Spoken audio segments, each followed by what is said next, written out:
Welcome to our first LinkedIn Live. I'm Simon from Fuse Fabric, and today we're tackling a big shift in retail tech, and we'll be discussing why it's time to stop developing and start adopting.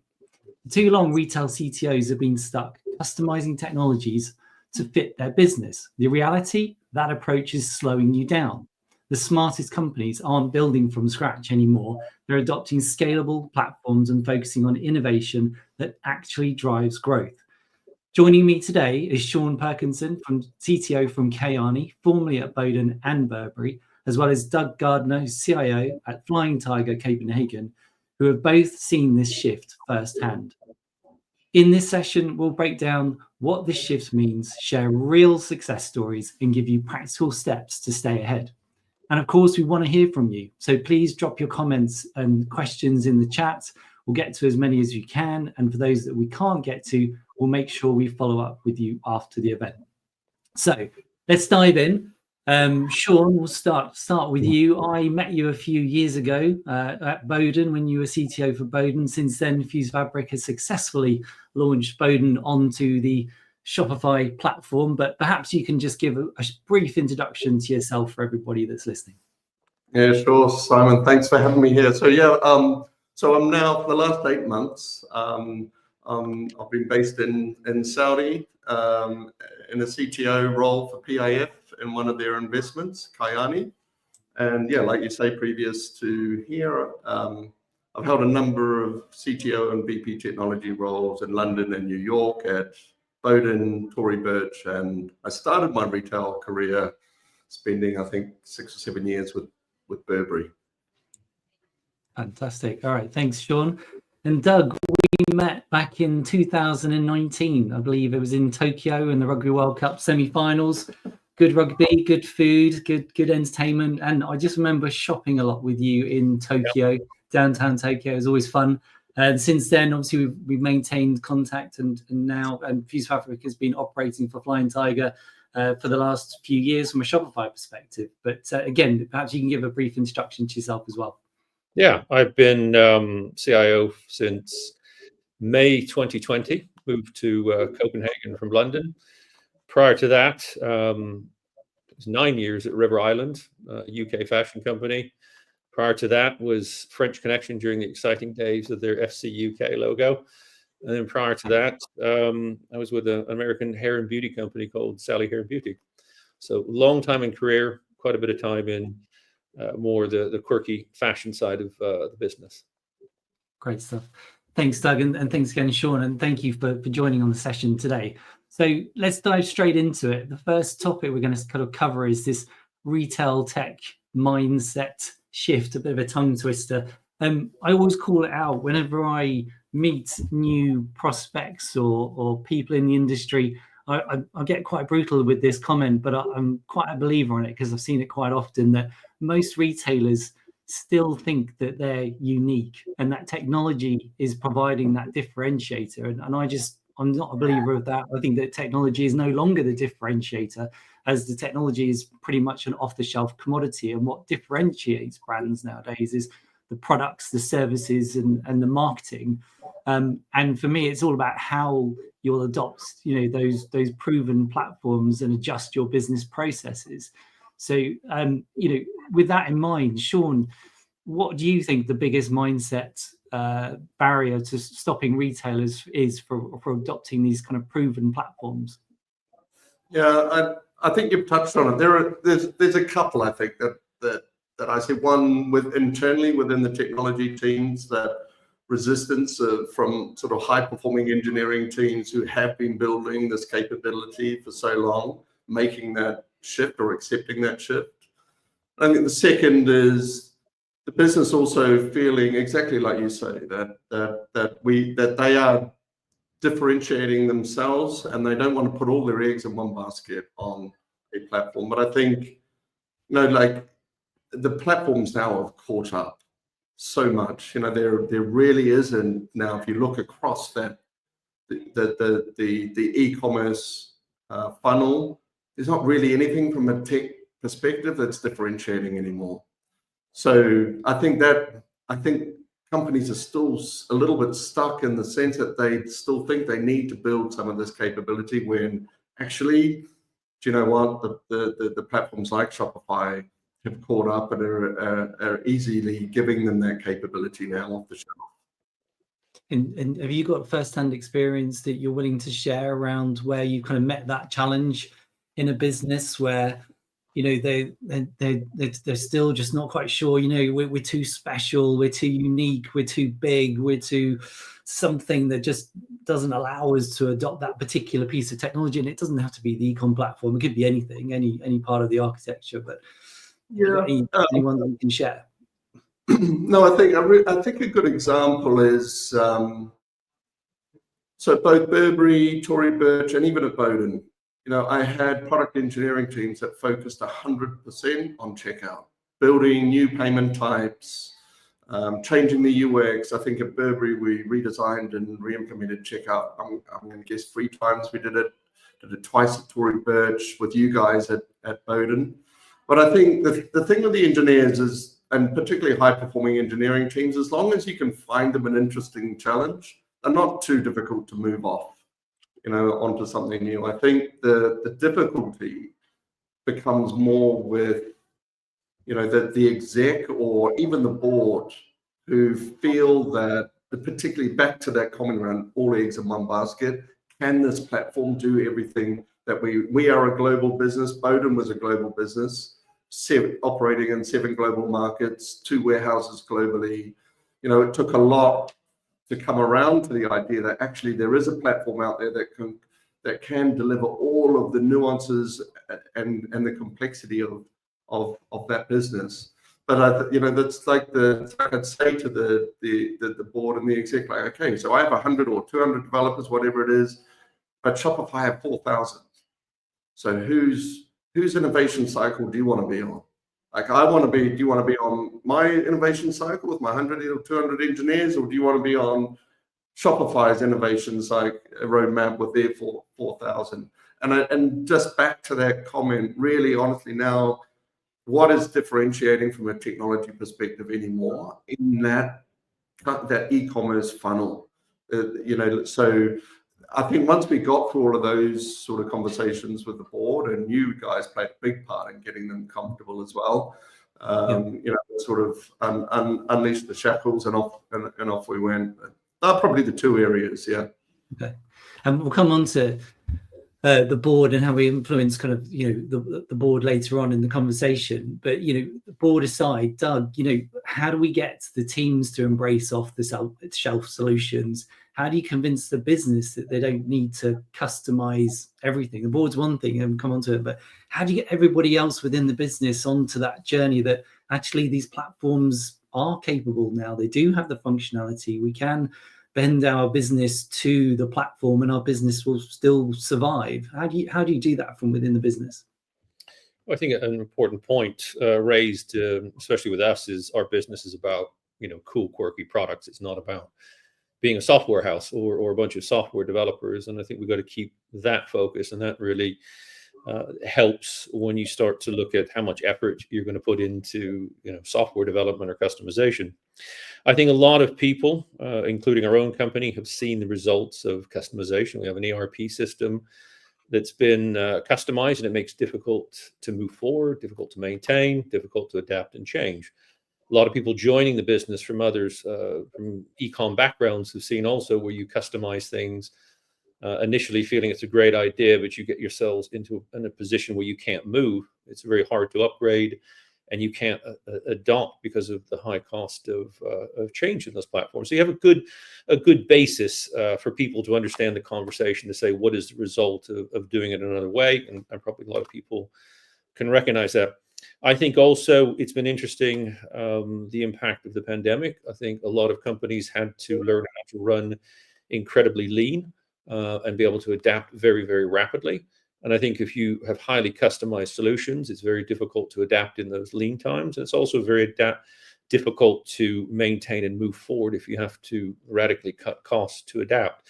So it's another piece of the foundation, I think, that's helped with the argument.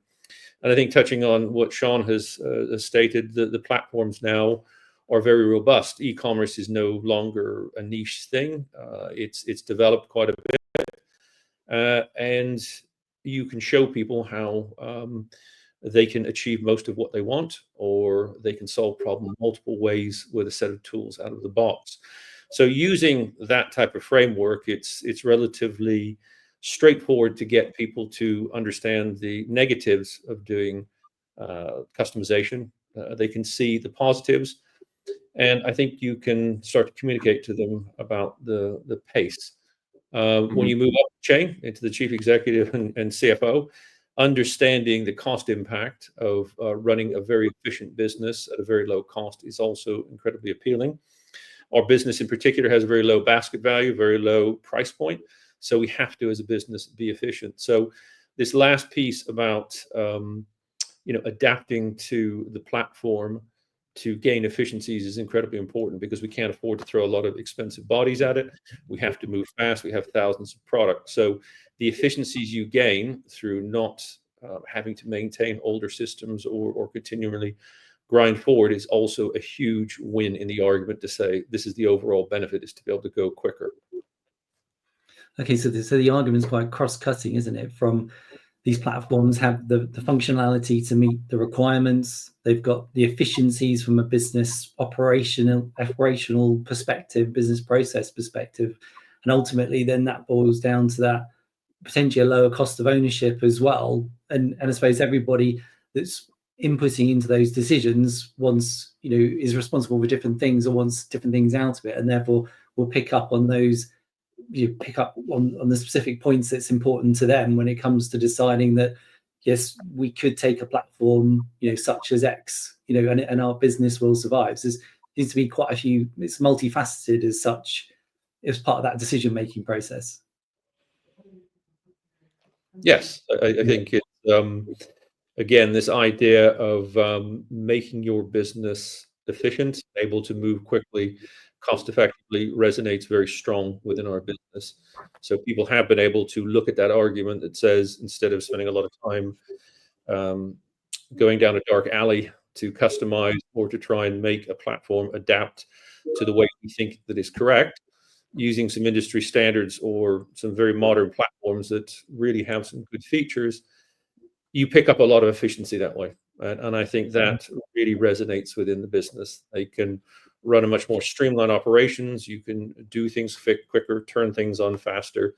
So I think that's, for us especially, we need to be incredibly efficient. So that overall win of that, along again with the capabilities of these platforms, really helps to convince people that this is the best way to run or implement platforms within our business. Okay. Great.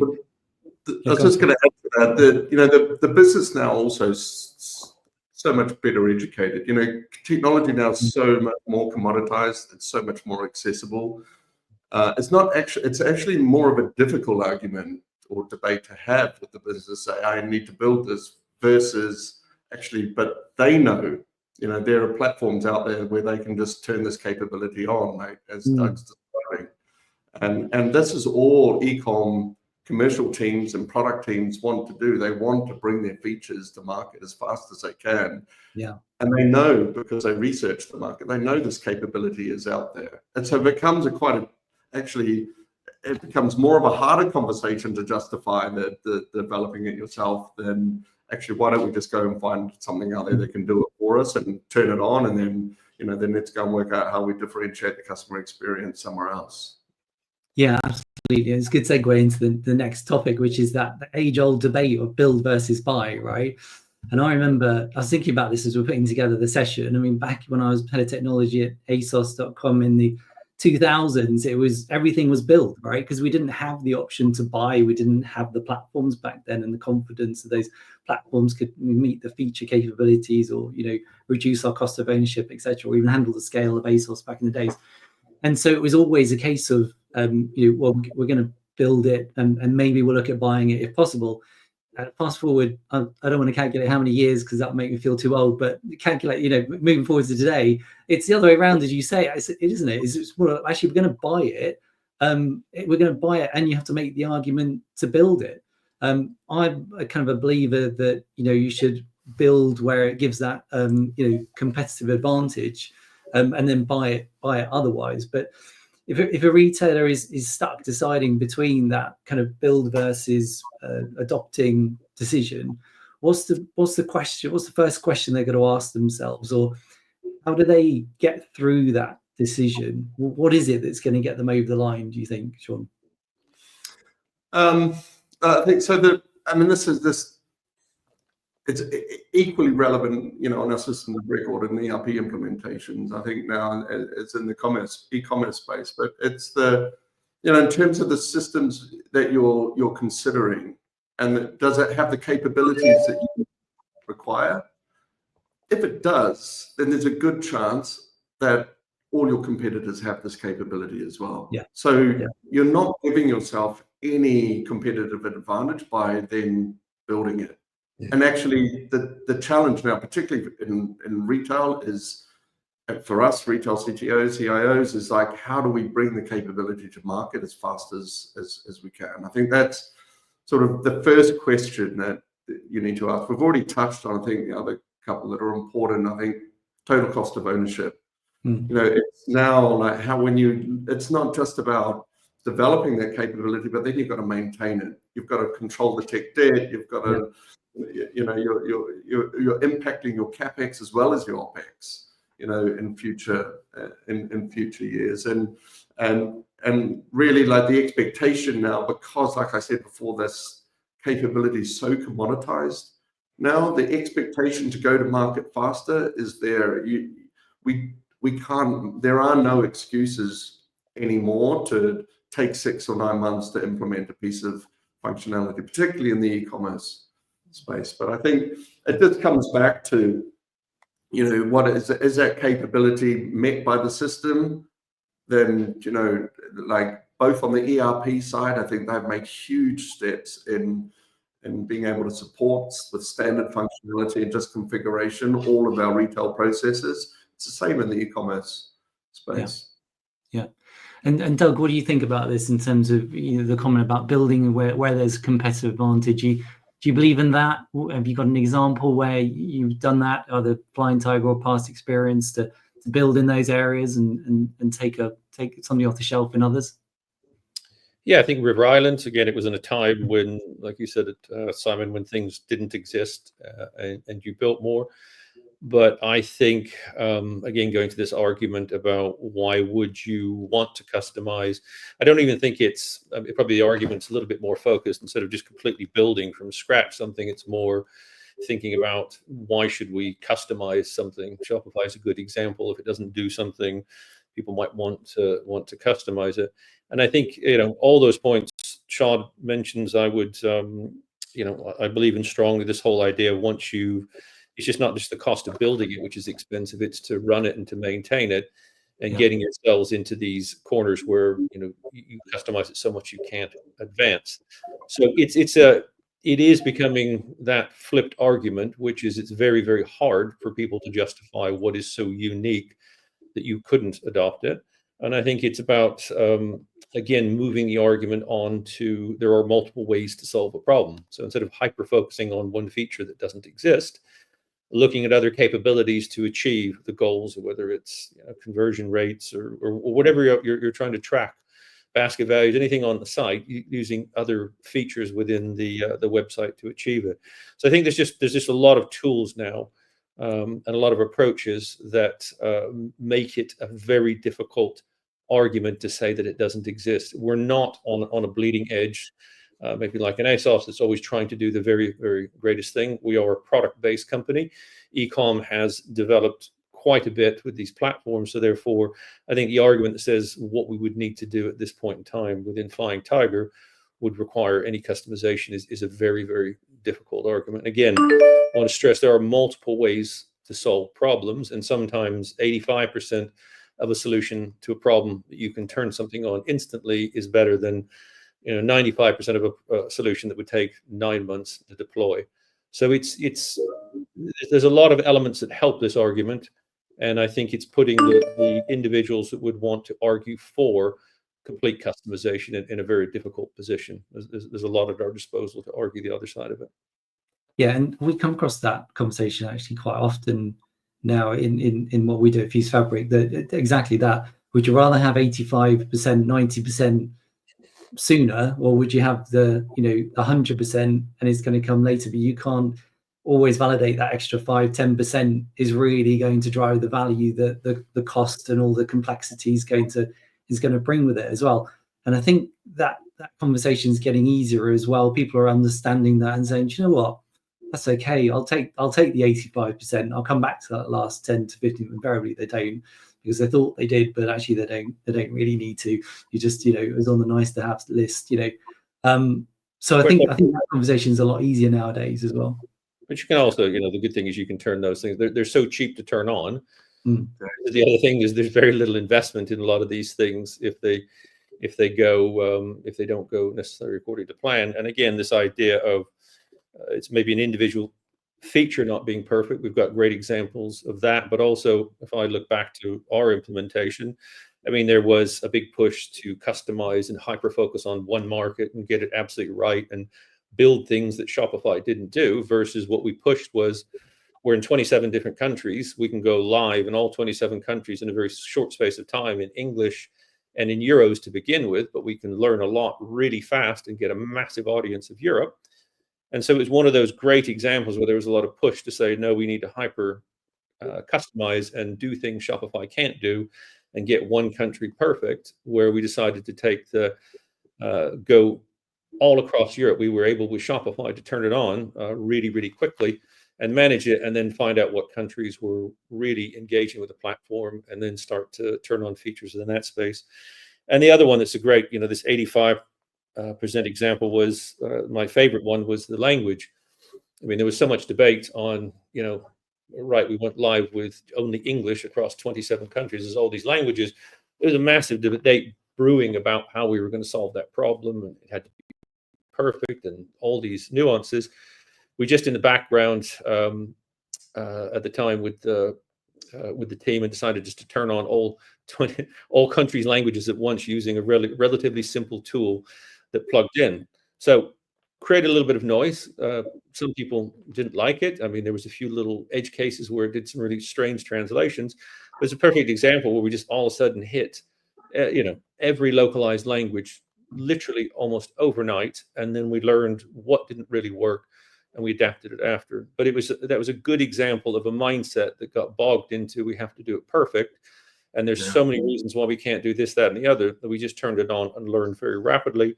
And the net result was amazing on how positive it was in terms of the impact on the website. And that was literally, I think this took us 48 hours to plumb it in and turn it on. So it's a great example of, if you looked at that in isolation, you'd say, wouldn't really want to do that. We want to think of 1,000 reasons why we couldn't. While we were having that debate, we turned it on and learned and adapted and fixed the things that didn't. But we used that approach, and it was one of, I think, the biggest wins inside the organization, where people went and said, okay, you're right, that wasn't that bad. Let's maybe try that again. I can give a similar example of, so Simon, with you guys, we've just designed and implemented Shopify. We've done it in 4 months. I think actually it was probably about 3.5 months from start to finish to go live. But in addition, we also implemented Klaviyo, an automated marketing tool that we just plugged in, and the performance marketing team are operational within a matter of minutes. If you think back 5-10 years and you're thinking about integrating an automated marketing tool, this is sort of months at a time. No, this was literally minutes. I didn't even know the team did it. It was like the product owner turned it on, then the marketing team are already running a campaign within an hour. Same with customer service. And I think it's probably one of the other things, just from an enterprise perspective, where companies are grappling with the idea of Shopify. Is it enterprise ready? It's like, this is a great example of, where the ecosystem is maturing really quickly in the marketplace, and plugging things in and moving this is music to my ears. So I know that Klaviyo probably isn't going to do everything that we need it to do. Yeah. And exactly to Doug's point, which is like, I would much rather they adopt 100% of that then they come into the marketing team, come and say, I need this tool that's going to cost $500,000 and it's going to take 8 months to implement, it cost another $1 million to implement as well. And actually we do that, and then I look at it and I see they've only adopted 20% of its capability. I would much rather plug something in, use it to use 100% of the capability, then come knock on my door and say, hey, we've outgrown this thing. That's a great conversation to have. And then I go find something. But this is where, you know, the myth around Shopify not being enterprise ready, I think, you know, is falling away. And because when you can operate at speed like this, turn things on, turn them off, try something else, adopt something, you know, adopt 100% of the capability of a tool and the capability, you're able to move so much faster and learn and change. Yeah. There's another good point, I'm going to touch on what you said, Sean, is with the development of Shopify. That was one thing I think when we, you know, that example I gave on opening up the European countries the way that we did, there were certain capabilities that weren't available at that moment with Shopify, but we also took quite a good punt that the rapid speed which they were developing this platform, you could see that they were investing in it and taking enterprise seriously, which has been one of those big turning points for people. I think for a long time it was, you know, considered just a corner shop type application, but I think now it's very much moving into the enterprise space. And this is another important thing, is it changes our focus sometimes, because we've seen rapid development with Shopify now. So some of the things that people would be tempted to try to customize or to work around Shopify, we're pretty close with them and pretty close with you guys at Fuse to know when these things are coming, and also get the business to kind of rearrange some of the priorities to wait for some of these things. And we're seeing, you know, that develop quite rapidly to the point where as our business is starting to grow and we want more, some of the things that we had on our wish list that we weren't quite ready for are starting to become available. And I can see that accelerating and even pushing into the integrated POS market. So again, it's also a bit of the mindset.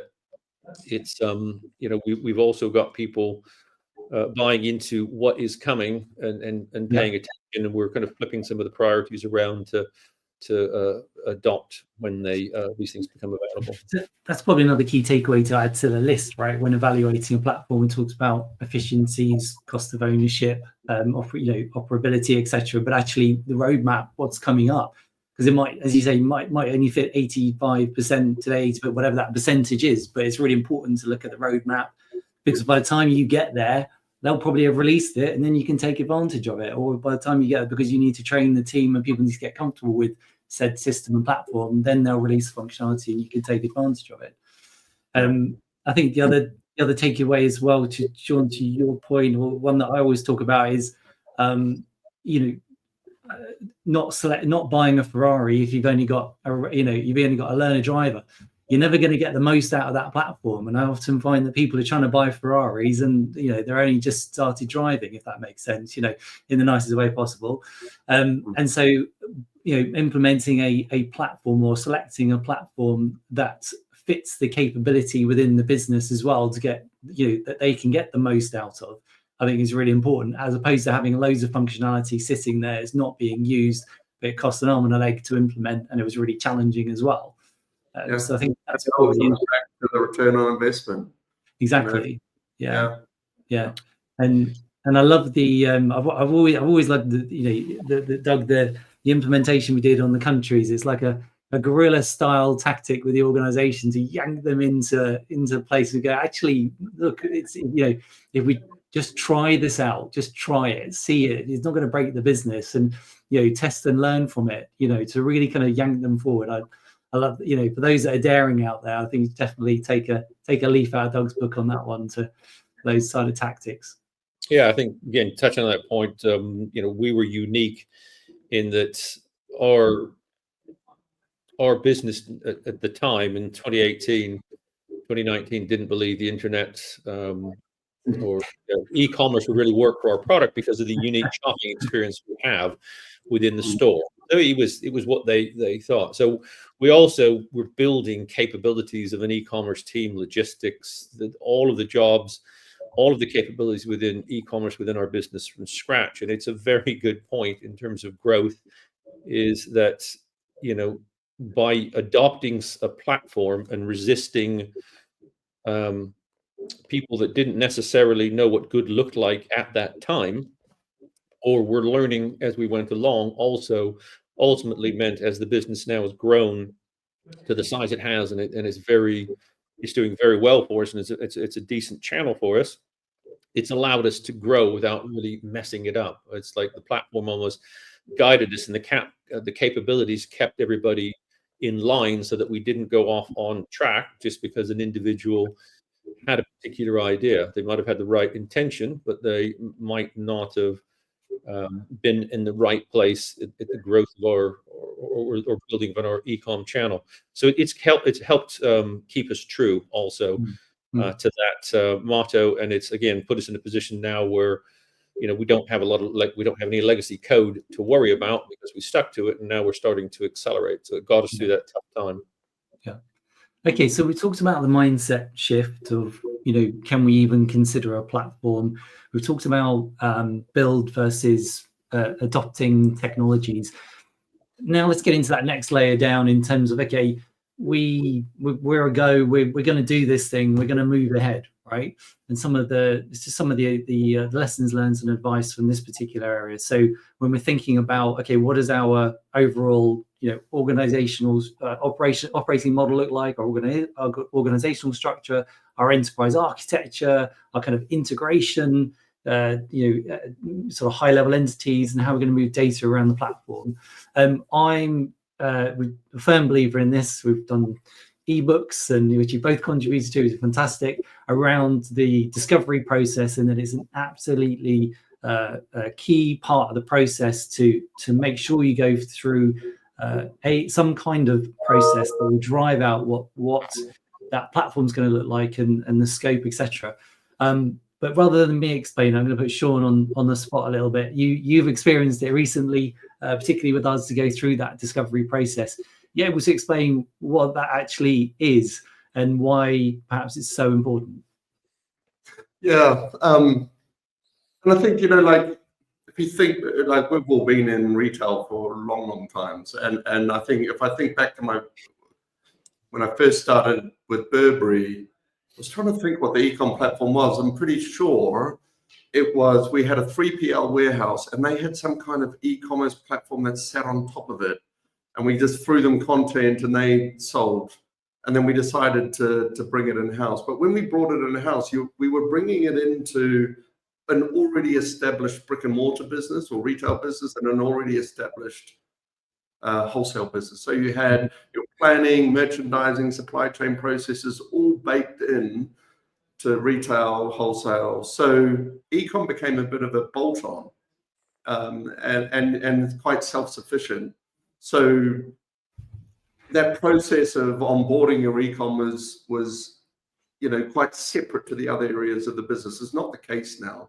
E-com is intrinsic and part of the overall business. So it's a sales channel where now you've got operationally where you're mastering your product, price, stock data in particular has to be, that data has got to go out and serve brick and mortar, retail, e-com, mobile apps, digital concessions, marketplaces, and so on. So you're both, sorry to interrupt, but you're both unified commerce businesses as well, because obviously Keani, you've got online, you've got the studio for classes, you've got the cafes, and then Doug, you've obviously got the online, and you've got the 950 stores across Europe. So just to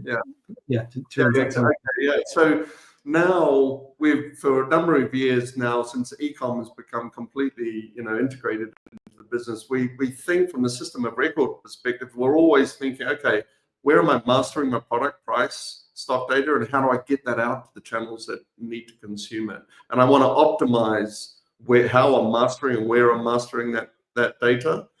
And that means when it comes to like a new e-com project or program, you have to do that discovery. You have to understand all of those business processes, where you're mastering that data, where is the right place to master that data for your specific company or your business, and go through that process of mapping the business process, building your 2B architecture, and then understanding then the integrations, who owns the data, what direction the data is flowing.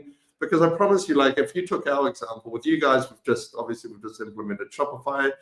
Simon and now Fuse are fully integrated into our Oracle retail implementation for our stock management ERP build. Now, we've just gone through the discovery process with you guys, and we've landed on what is right for Kayani, where we should master product, price, promotion, stock, etc. Now, if we picked up the set of systems, which Oracle and Shopify and the integration layers, and we dropped them into any of my previous companies, I promise you, we would be mastering data in different places, because it's what's right for us is not right for another company. So I think that discovery process is super important, because it's actually it's an insurance. I look at it like an insurance policy. You get that bit right, then your implementation will go smoothly. And I think another really important point, if you don't do this right, and then you start running into those bumps in the road and the curveballs, you particularly when you're taking a punt on something like Shopify as an enterprise e-com platform, you start getting yourself stuck into a place of, I've made the right technology choice. Where are my problems? Are my problems with the technology, or is it the implementation? Or actually, do you know what? Your problems were probably the fact that you didn't do your discovery up front to understand the stuff and iron the stuff out before, so that your implementation had run smoothly. Yeah. So I think it's super important. You guys have come in and you've done the process with us, and it's I feel like things are in a good place. Yeah. It's a great explanation. I need to get you into my sales pitches going forward. You've done so well there. So and obviously part of that and that discovery, that enterprise architecture, integrations, right? It's so important as well. It's got to connect everything together. It's essentially going to enact those business processes. Doug, you've got particularly, I think, quite a complex integration set up with a million ERP systems in the background and multi-countries and all sorts. What's the most common integration mistake do you think that could potentially derail transformations, or what advice would you give to people when embarking on these complex integration architectures? Well, as you point out, our business has grown from a very small kind of market stall approach to shops, to then rapid expansion through joint ventures, and then buying back joint ventures, and doing all this very rapidly. So we've been left with a lot of countries with separate ERPs and POS systems, and very few systems in the core and spreadsheet. So we've had some unique challenges within our organization. We don't just have a single ERP, maybe with a few challenges, but a single one. We've got 5, 6 different ones floating around.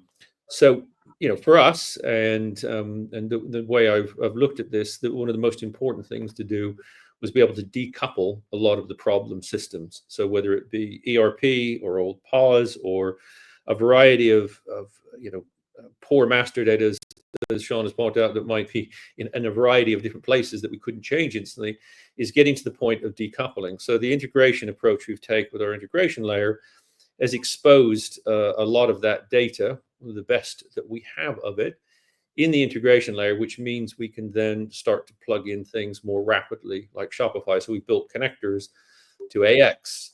We've picked up a lot of capabilities to just plug into the AX system and move data back and forth, expose what we have, and it means we've been able to implement several POS systems within the environment without disrupting the back-end systems.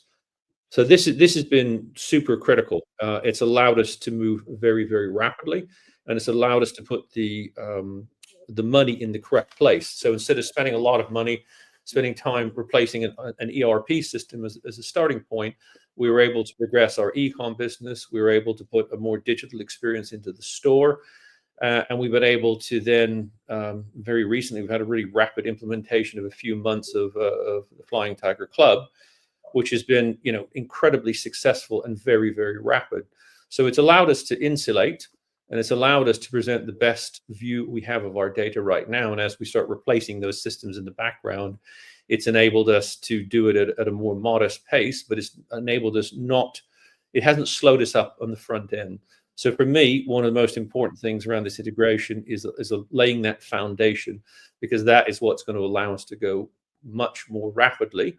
And it allows you then to deal with some of the other problems in a more timely fashion in the background. And it's definitely the case for us. You wouldn't look at our footprint of technology 4 or 5 years ago and said we were ready for anything digital. And when anybody tried to suggest it, I mean, the first website we launched, it was a test on Shopify, wasn't even integrated to the ERP because it was so complicated. So they just kind of did some manual transactions across.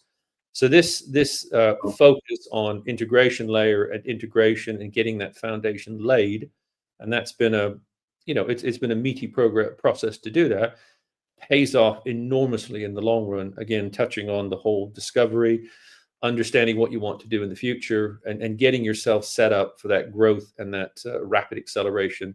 And that's come through that thought process we put into that integration layer. So again, don't think everything is perfect that sits within it in terms of data. But if you look at store stock data, we're collecting stock data from 5, 6 different ERP systems, 6 different POSs, franchise partners, joint venture partners. It's really interesting how we get all the data together. But what we're focusing on now is exposing our view of stock inside of that integration layer to power things like Shopify, to know what stock's in the stores and other applications. So integration, that discovery work, laying that foundation is been absolutely critical in the beginning, and a huge part of our success now in terms of moving forward rapidly. So that's good. Thanks for that. And as you've gone through that, you kind of alluded to just how complex is such Flying Tiger and how large Flying Tiger is as a business. And as a CTO, you're in the middle of all of that. You're at the center of the eye of the storm as such, which from my past experience of being a CTO, can be quite a lonely place because all eyes are on you, expectations are high, and there's a difference between expectations and reality. How do you go about managing all those competing expectations and demands from you? Because you're getting it from every aspect of the business. How do you go about managing all of that? You can't deliver everything. So what's your secret to that? First, I think fortunately, our company is very good at managing priorities. So we have a strategic vision. We know where we're going. We know what our priorities are. So at a very senior level, it's agreed what we're focusing on, and that then lays the foundation for how budget's going to be allocated to a variety of areas. So most of that's already being determined before I have to work with anybody to decide what's more important than the next thing.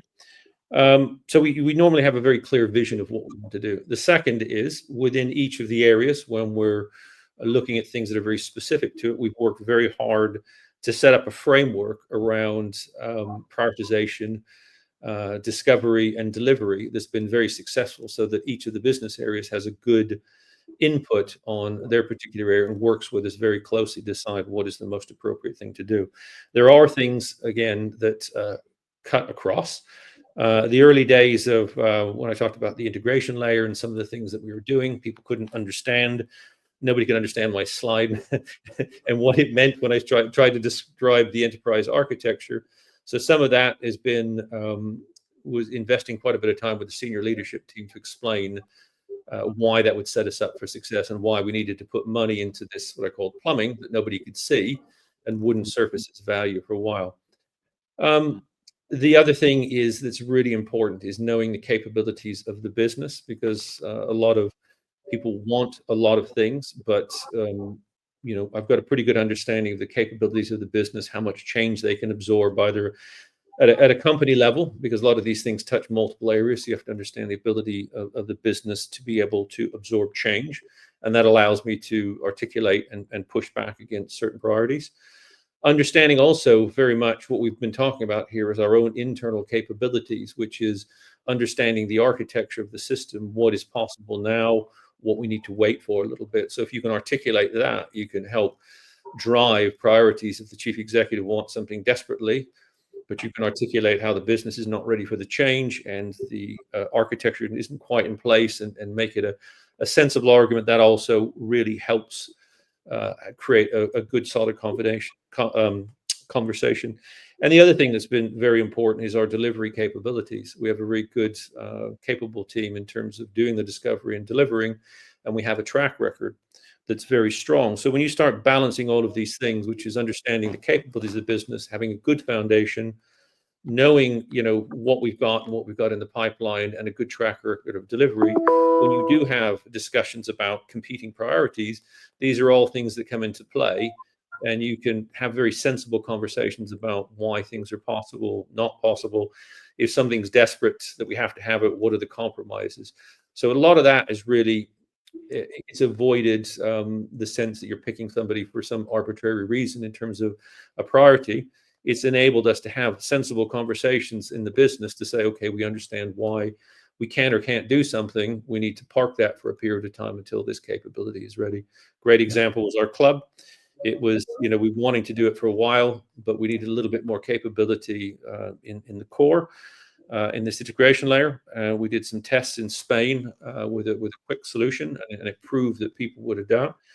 But I chose the right time. It had been pressed that we wanted a robust enterprise solution, but we hit that point where I thought the business was ready, our technology was ready, and we were ready to go. And we launched the app in, I think, 3 months, and now we're in 6 countries. We just went live with Ireland today.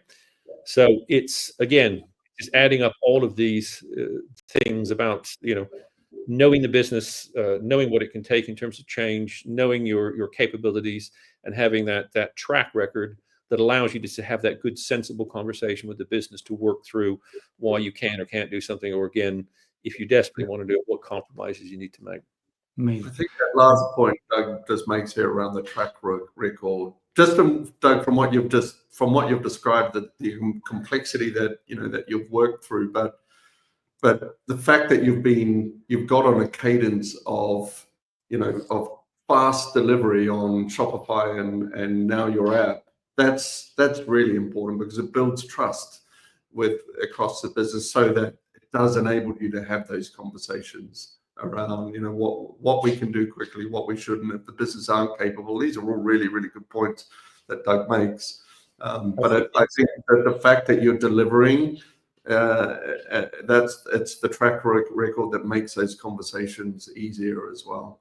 Yeah, it becomes a bit of a self-fulfilling prophecy. Like I said, even people who joined our organization recently were amazed at the speed we could operate. This is going from a organization technically that was struggling to even get a website up and running, to stunning people within the business and people from the outside that have come from Lego or other Danish retailers, just shocked how fast we could go.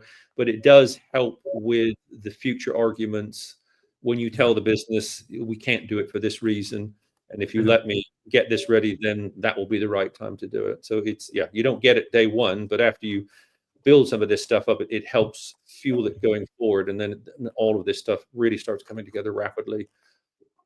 Okay, we're going to move on to our last topic, which I can't not mention, which is a LinkedIn Live. It's got CTOs on it, so we've got to mention AI. I think I've had a really interesting last year getting to grips with AI, and for me, I was putting this content together for this session. I was thinking it's very much like a relationship, starting out a new relationship where you're sort of flirting with the AI, you're impressed by its charm, then you dive into the honeymoon phase, you're amazed at everything it can do, and then soon reality hits and you argue over its kind of helpful but totally off the mark suggestions, and eventually you find a rhythm finishing each other's sentences and realize it was the one all along. And after that, you start cheating on it with other models. You get the Claude Sonnets, the Groks, the Geminis, and the DeepSeeks, and you go around in a circle. So very much like a relationship, I think. But Sean, what do you think is the most immediate AI opportunity for CTOs at the moment? Well, I think for us, there's a really obvious one for us, which is really around the image generation, and automating that, both from an e-com shoot perspective and the demand that the performance marketing team put on our creative guys. And that's really come from a necessity for us. Our e-com team shooting our product, shooting 6 colors of a particular style, the cost of that, the speed at which they need to do it, and running with a lean team. So having a conversation with them, like, guys, why don't we have a look at Gen AI, and why don't we just shoot one color and see if we can use Gen AI to generate the others? But I don't want a cookie cutter. Let's see if we can move the model's pose as well. And I tell you, just the change in the last 3 months. I mean, forget 6 months. I mean, you put something in front of the creative team, they'll laugh at it. But just in the last 3 months, like now, our creative team are at the point where they're seeing these images. Actually, they would approve this to go online. So now it's just moving so quickly. That for us is one immediate opportunity. I think the color, the style color thing, I think has been done in ways before. I don't think that's necessarily new, but moving the model's pose so it looks unique is one. The other, I think, is data, driving deeper insights from our data, and also being, in clever ways, being able to automate some of our customer segmentation. I think that is one immediate benefit, I think, without a huge amount of difficulty that we can look at. And I think if I throw the ball out a little bit further and see if we can swim to it. I've got this personal, like 15 years in retail, I have watched a planning department walk around the halls of our business with their ring binders full of spreadsheets for 15 years, working exactly the same way. I mean, these guys, if there's one department that's ripe for disruption in retail, it's the planning department. And because they're just completely numbers driven, these guys. So, or their role completely evolves around numbers. So it's very ones and zeros. So I just think it's a bit of a longer term thing. It's probably more of a machine learning use case with AI, but I think that's one area that I'm very keen here with the team here to explore. And it's also it's a big expectation of my investors, that we are finding ways to be the retailer of the future and operate differently. And I'm always being asked, how are we adopting AI to improve processes and operational excellence? Sean, what are you doing? What's happening next? So it's a big focus for us. But I'll tell you one interesting set that just came to mind. I was at a workshop. The PIF often bring all of the portfolio CTOs and CIOs together. And one of the big four came in and did a whole day workshop for us on AI. They have 100-something thousand customers, and they did a survey across all their customers of where everybody was at with AI. And I think only 5% actually had something in production. And the 95 was somewhere in there. We're still POC. We're still, so it's taking quite a lot to find the use cases and actually take those use cases to production. So that's something I'm quite conscious of is, whatever we work on, it's something we feel like it's a problem that we can solve and, we can take to production. So what do we think stopping them from adopting AI? What do we think is getting them over the line? Well, I mean, as I say, and where I am at, everyone's biting my hand off because we're running lean. We've got gaps in the organization, and it's like, how do we close these gaps? And if there's ways we can do it with Gen AI, and that's super welcome. If I think back in my past, it's the legacy, isn't it? How do you break the legacy? How do you break these people who've been doing these roles for so long? And turn their world on their head, and think differently. That's one, and I think the other that's probably impacting everyone is data. To really be able to leverage, the capability of ML AI, you've got to set a really solid data foundation, and we've all been battling with that.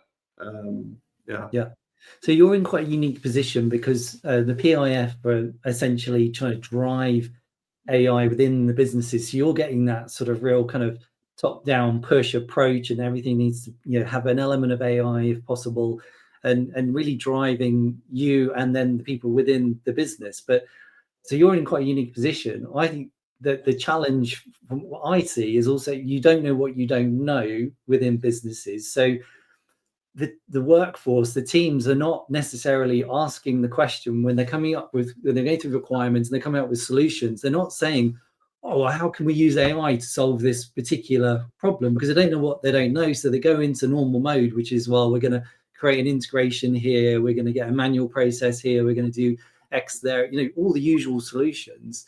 And I think one of the challenges is educating the workforce as to what AI can do, how it can be integrated into the operations or solutions. And obviously the challenge with that is that it moves so quickly as well. It's not, I think people are very used to using tools like ChatGPT, etc. Copy, paste stuff in, and you get an answer out, and people can adapt to that. But now, how do we use agentic frameworks in order to improve processes and things? How do you think? That's a question for both of you, really. But how do we educate the workforce? How do we go around surfacing that question all the time? That's great, guys. Great solution. But have we thought about how AI might integrate into the solution, or actually be the solution rather than what you've come up with? How do we get them to ask that question? I mean, I can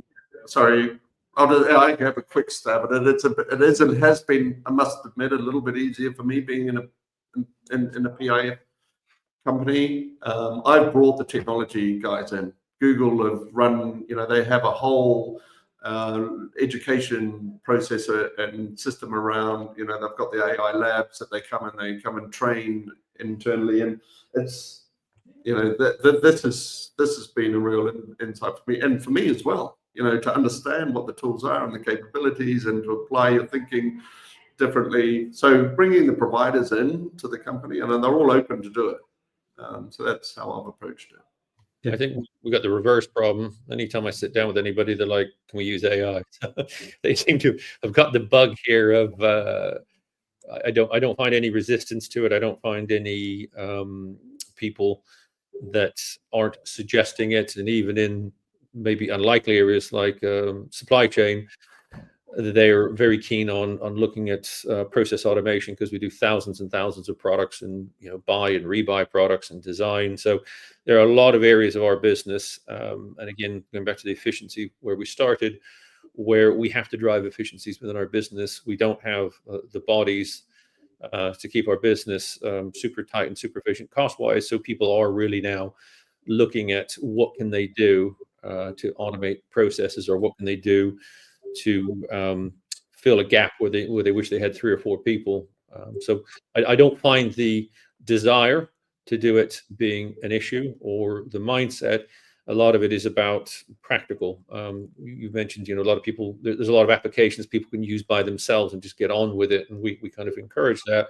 I think the bigger win from us at a kind of a CTO level is going to be driving some of the, with some of the solution providers, how can we drive process automation against some of the big areas to make our speed to market quicker and make us much more efficient. So I see it has a huge impact on areas. And as Sean had mentioned, in data, we're already using it in our allocation, our replenishment, using a lot of more machine learning, but drifting into the AI. So we are a numbers driven business. So there's a huge application on that. So we're looking at a new, putting in Databricks right now, new data platform. And one of the things we want to point at that is some AI to get some insights. Amazing. I need to drop off now. Yes. So I think we're just coming to the end of the session anyway. So just thanks so much. We're in the end of the session.